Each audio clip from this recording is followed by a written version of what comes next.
Mike, sell me on Ghost Recon quick, because Miguel's not here. Sell you on Ghost Recon.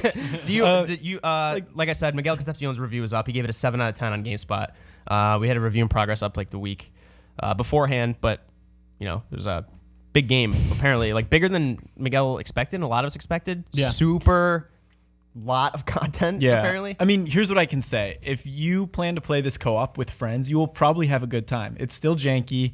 There's still a lot of Ubisoft things like not unlocking different parts of the map because it's all open right away, but you'll find intel, do different missions.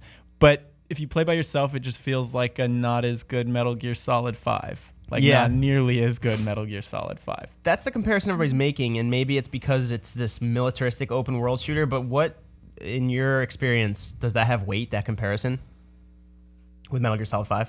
I think it does. I mean, Metal Gear Solid is a little more wacky, right, in its own sort of weird Kojima way. Mm-hmm. While this tries to be more grounded, but it kind of isn't at the same time, and it just doesn't have that sort of charm. Not that it's going for that. I don't know. It just the direction doesn't make a lot of sense at times.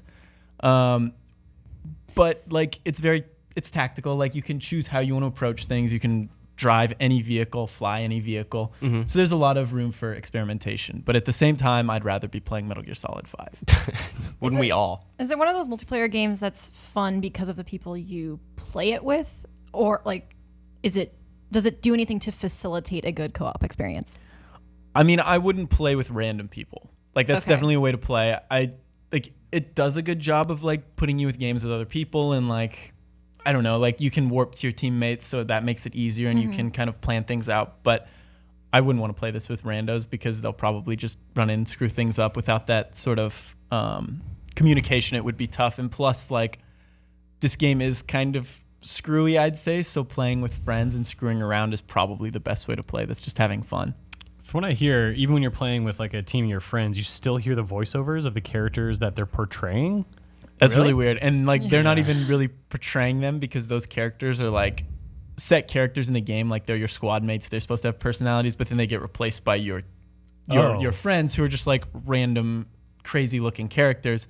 But you still hear the voices of your teammates, which is... Do they make it sound like it's over walkie-talkie in that scenario? Or does it still sound like they're just right next to you? I don't remember. I'm pretty sure it still sounds like they're right next to you. It's really weird. It's you take a place, you infiltrate a cocaine hideout. I don't know. Yeah, hideout. A secret Where is this cocaine hideout? I'm asking for a friend.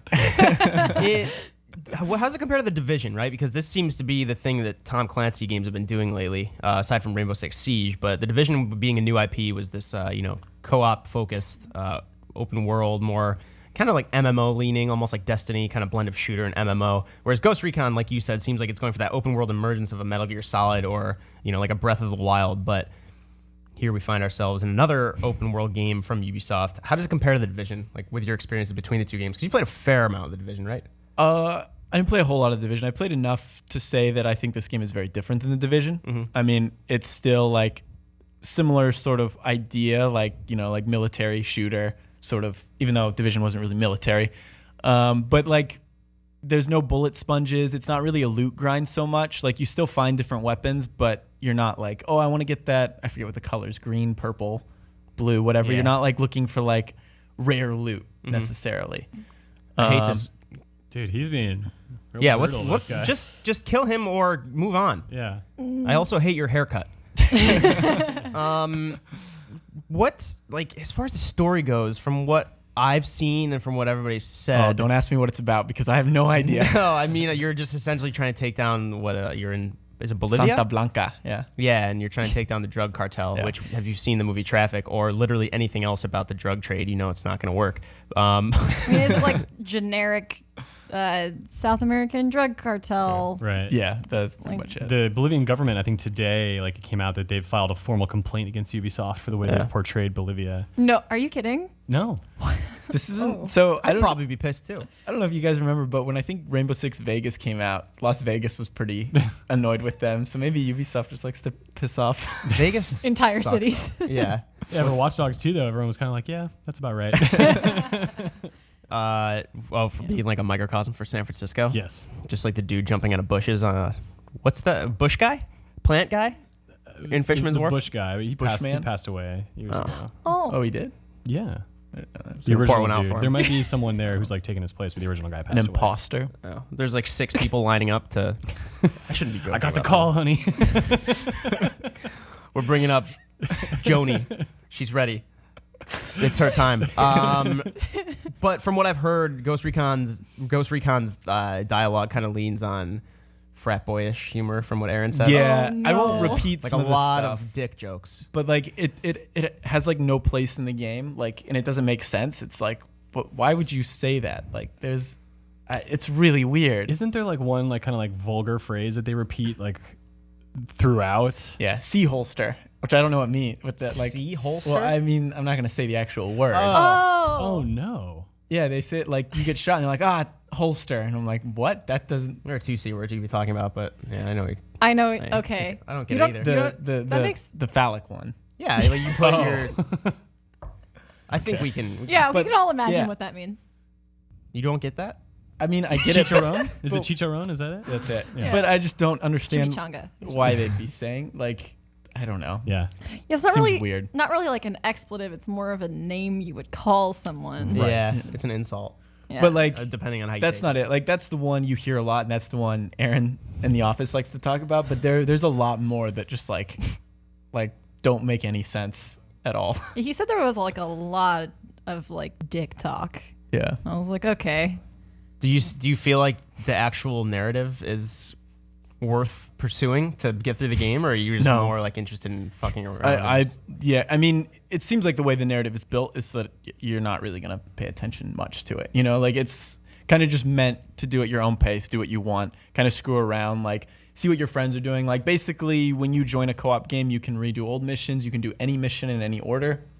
Okay. So they were kind of going for that, like even with the story, that sort of emergent gameplay where you kind of like do things as you please. Yeah. So, and the story suffers because of that, which, I mean, I wouldn't play this Ghost Recon because I want a good story though. Like you play it because you want to screw around. But Tom Clancy's an author, man. It's true, but No, yeah. Tom Clancy, I know, he's Tom got Clancy nothing to do name with this, means yeah. nothing I on know, these I know, I know. anymore. Yeah, we did that lobby segment a few weeks ago about like are Tom Clancy games losing their identity, because was it my feels idea. like it was your idea. Yeah. Were you on it? No. No, I think I called you out and told people it was your idea. No, you But said yeah, it was your idea. We were talking about whether we actually think, because Rainbow Six Siege started off as a tactical shooter, and I think that actually I like Rainbow Six Siege a lot. It seems like they're kind of pursuing these trends now. And after playing more Ghost Recon and seeing how the Division kind of seemed to be cashing in on that Destiny flavor of game, does it seem like Ghost Recon is kind of pursuing other developers' trends rather than trying to set it apart from itself? I'd say so. I mean, it reminds me more of Grand Theft Auto 5 than The Division. Kind of like that GTA Online. GTA Online has become something completely different now at this point. There's a lot to it, and I know people who still play it like can vouch for that. But Ghost Recon just seems to focus on co-op, but it's very much like screwing around like you do in GTA 5 Online. Okay. GTA Online. Well, if you want to know more about Ghost Recon Wildlands, we have our full review up on GameSpot. Miguel Concepcion gave it a 7 out of 10. You can go read that. We also have streams we've done, which we've archived on GameSpot or YouTube. You can go watch a lot of video content we've done in the game if you want to know more. It's been out for a week now, as of yesterday, like a week. So let us know what you think. Hit us up on Twitter. Tell us what you think of the game if you've been playing that amid all the other releases, some of which we're going to get to today. But leave your thoughts in the comments, and we'll try to respond to them.